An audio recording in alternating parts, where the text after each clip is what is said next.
100 টাকা মায়ের হাতে দেওয়ার আগে, 500 টাকা বাবাকে দেওয়ার আগে যে চিন্তা করে যে আমি কেন দেব, আমার বড় ভাই আছে না, আমার মেজো ভাই আছে না, সব আমি কেন, প্যারাসিটামল আমি কেন, ওষুধ আমি কেন, ডাক্তার আমি কেন, তাকে বলি ওরে বেটা, ওয়াইসুল করণী নবীজির আমলে পৃথিবীতে ছিল, উপস্থিত ছিল, এরপরেও সাহাবা হতে পারে নাই, কারণ ঈমান ছিল, নবীজিকে দেখতে পারে নাই, কপালের চোখে দেখতে পারলো না। কেন?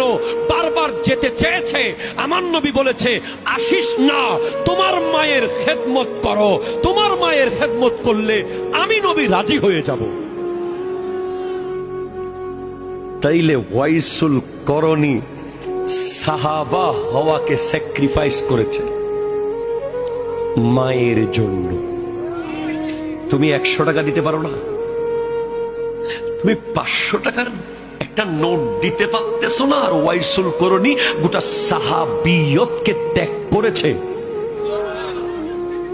মাকে রাজি করার জন্য, বাবাকে রাজি করার জন্য। তুমি এটা একটু মাথায় নিয়ে আজকে যাইও, যখন তোমার হাত কাঁপবে মা বাবাকে টাকা দেওয়ার সময়, তখন তুমি ওয়াইসুল করণীর কথা ভাবিও।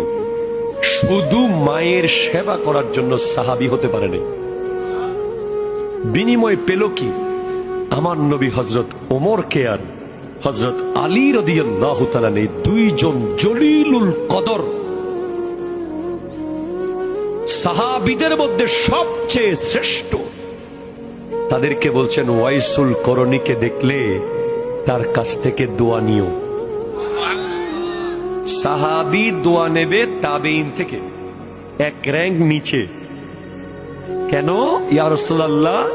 কারণ সে তার মাকে রাজি করেছে।